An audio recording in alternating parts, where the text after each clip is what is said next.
All right, so what I'm hearing is your relationship is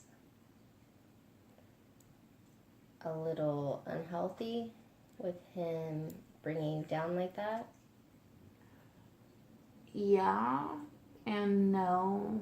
Like, I've always been that type of person that just, like, wants whoever I'm with, like, I'll stay with them no matter what because I see the good in them rather than the bad. But the things he says to you brings back things that your parents would say to you too, and has the same sort of effect on you. So is it possible that, have you tried to talk to him about that? Yeah, he just, like, tells me that I'm overreacting and that he is, like, I'm just so dumb and, like, he doesn't understand why I think that way. Well, I mean, have you repeated things he said to you, like calling you ugly? Do you bring that back up to him and say that it's hurtful to you? Yeah, and he just says, like, oh, I didn't mean it. I was just kidding. Okay, but, well, maybe we can set goals for that, like such as when he does say stuff to you like that, immediately confronting him about it, not in a aggressive or a negative way, but just being like, hey, you know, I know you're gonna say that you didn't mean it, but when you say things like that, it's hard for me to have a positive esteem about myself. Mm. I guess I could set goals. It's just kind of hard because he's just, like, always just nitpicking everything I do.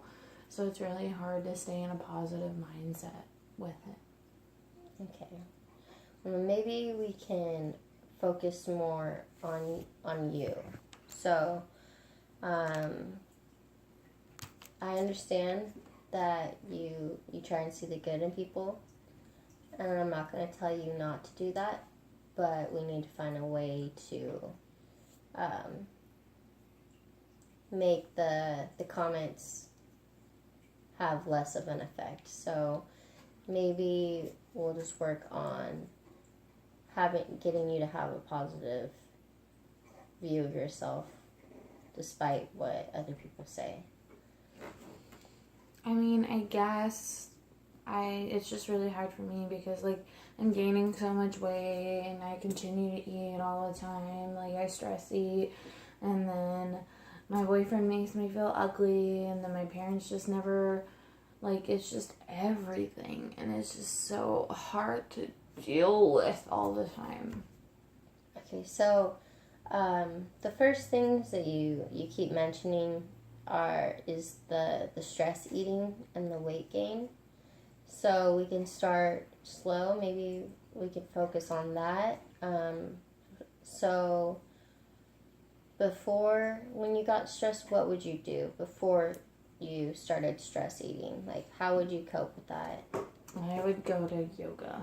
You would go to yoga, Mm-hmm. and is that unavailable now, or? Not as much since I work and then I have to see my boyfriend and then I go to school, so. Okay, well, maybe you should set some time out during the week, maybe 1 or 2 days. Um, just like 30 minutes to an hour both those days where you can just get a little bit of yoga in. That might help. That might reduce the stress eating. And I know it's a good way to actually lose weight. So, I mean, if that's one thing that's hurting your self-esteem, that can be one way to start by boosting it back up. Mm. Yeah, I just feel like it's so hard and then I give up like halfway through, so it just makes me not want to do it. Yeah, but if he's bringing you down, maybe you should just you have to forget about everything he's saying and do what's best for you. And it seems like when you were using yoga as coping, it was a little healthier than the stress eating. Where do you work, by the way? I work at a burger joint, so it doesn't make it any much better. Okay, so that might add to the stress eating. Do you eat at work a lot? Do you eat the food that you guys? Sometimes I just don't, like, I don't know, it's just, I don't always want to eat a burger, so I usually don't. Sorry, I'm really tired. I usually don't eat there as much. It's usually just, like, when I go out to eat and I eat a lot, and it's usually just when I don't have, like, time to eat because I'm either at work or school. Okay, so have you ever tried maybe to meal prep your meals? That's harder because of how much time it takes. So, like, I literally have no time to meal prep. Okay. Well, what about the portion sizes?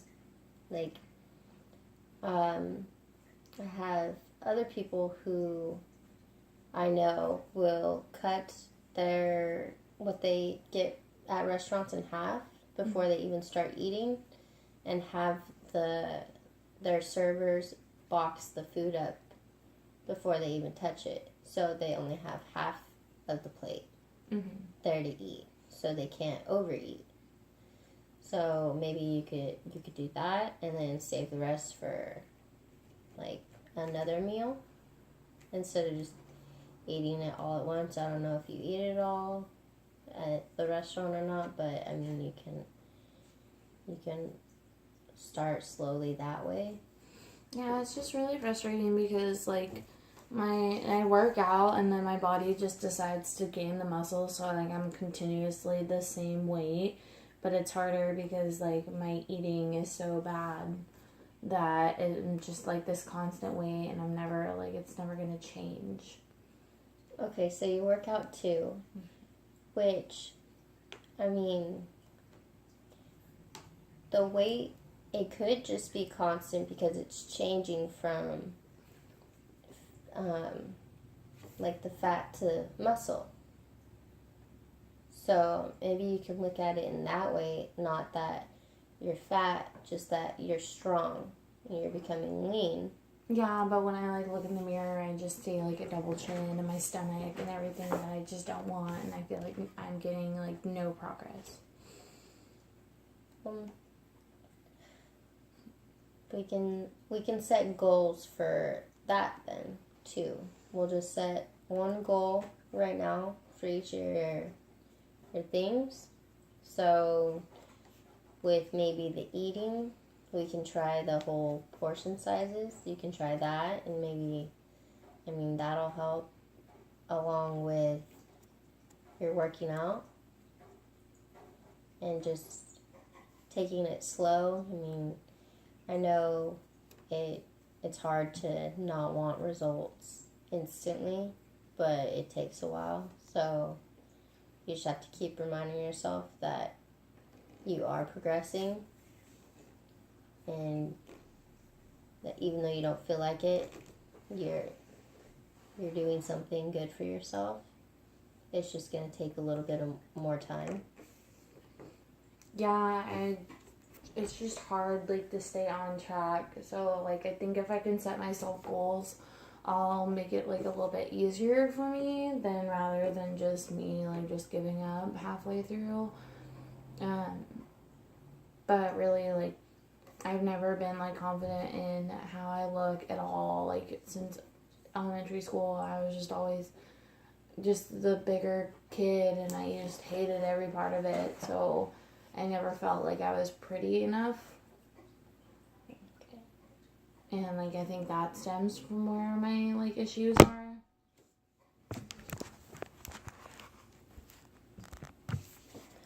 Okay, so what I hear from you right now is just a lot of negative things you see about yourself. What if we try and talk about the positives you see? Just by naming one. I think I have, like, maybe, like, nice hair.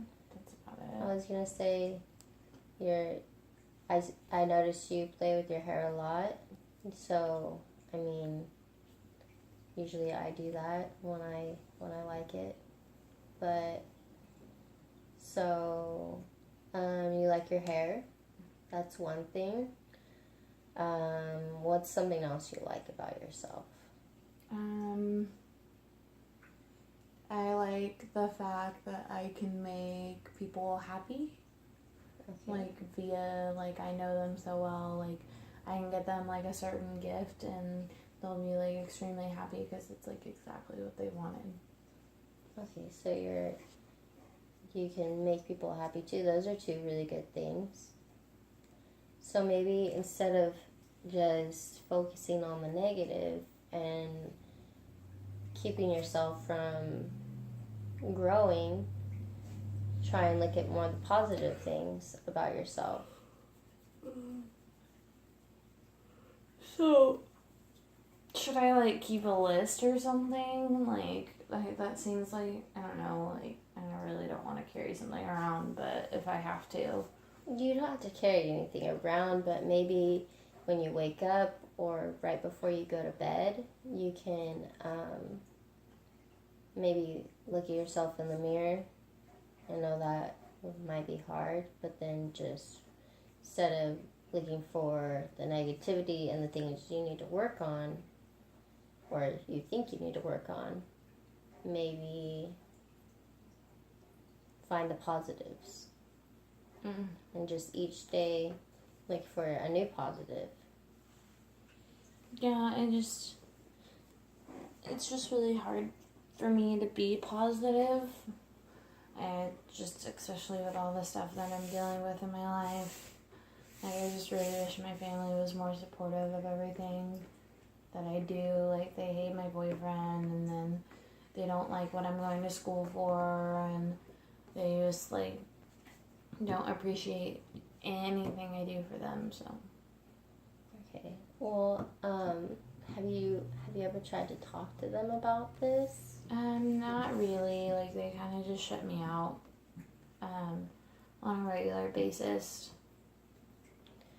Maybe, are you closer to one parent than the other?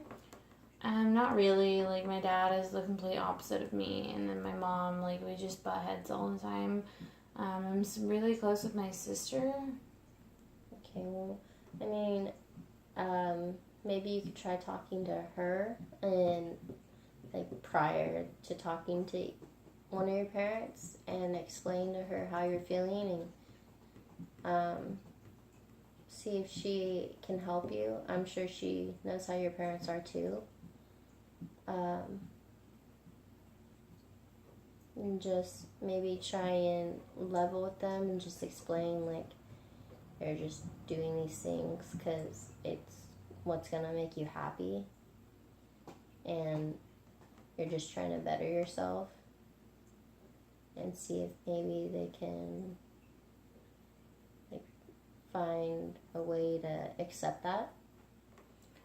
Oh, I don't know. Like, my parents are, like, super strict, so it makes it harder to, like, even open up to them.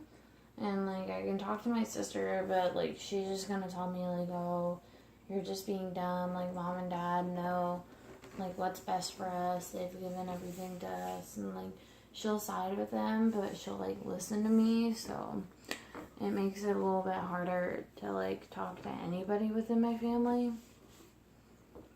Okay, well, I guess we'll have to slowly work towards that.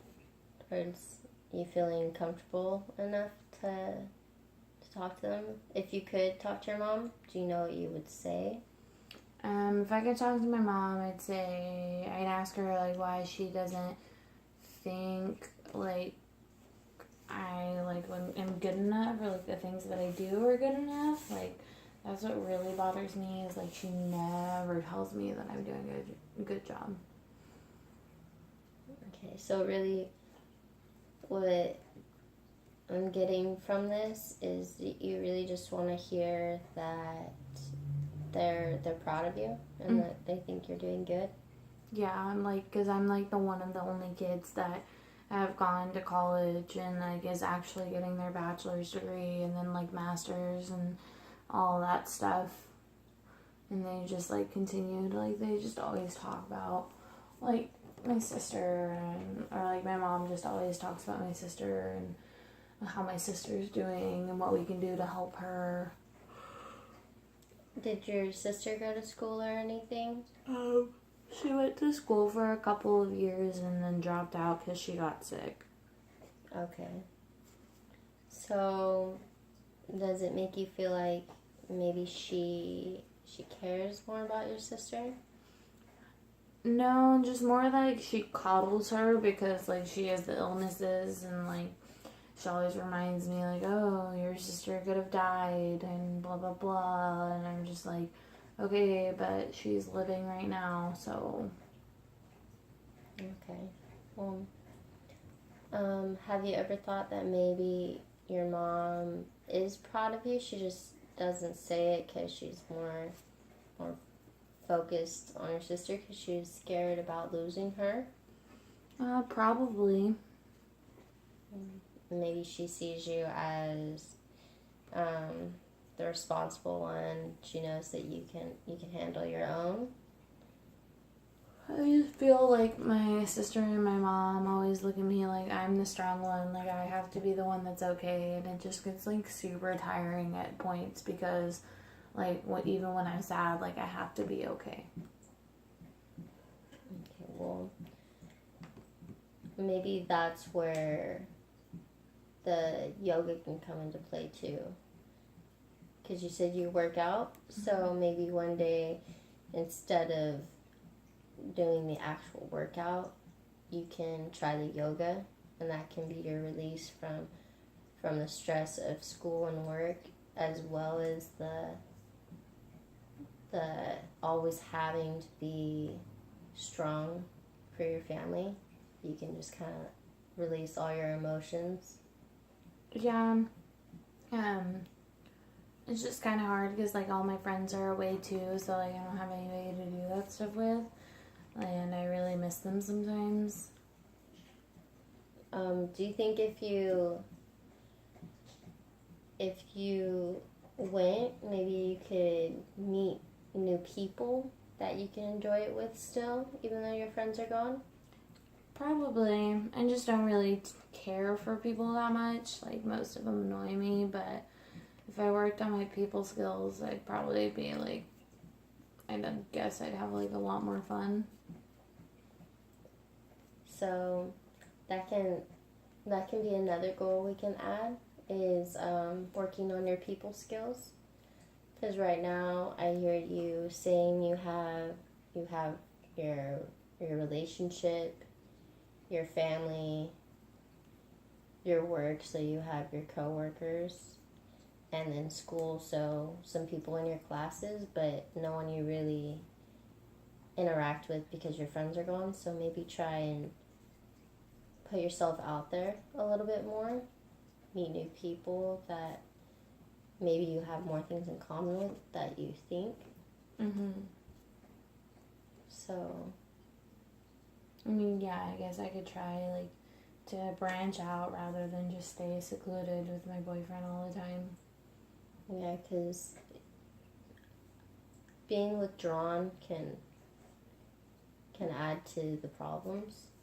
Not that you're completely withdrawn, but keeping yourself from going out there and meeting new people and trying new things. Staying in the same routine can get a little tiring. I mean, Yeah, I am really tired, obviously, but I guess I could try all that just to be a little bit happier. Yeah, because, I mean, you never know what can happen. It can be really positive for your life, and if you don't like it, I mean, you don't have to do it again. But we'll just put that as one of our goals, is you can try it, and then if it doesn't work, we'll figure out another goal next time. So do you think maybe after finals are done and the semester's over, do you think that will take some stress off of you? Probably if I like pass them. Okay. And are you worried that you won't, or? If I put like more effort than I usually do towards it, then I think that I'll be okay. Okay. Well, I mean, maybe just study a little more, and I'm sure you'll be able to do it, and then you won't have to worry about that for a little bit, which can help a lot. And then just keep those goals in mind, work on those, and then we can discuss it later on. Next time you come in, see if it works, and we can create a new set of goals and keep just building you back up. But Sounds awesome. all right, thank you.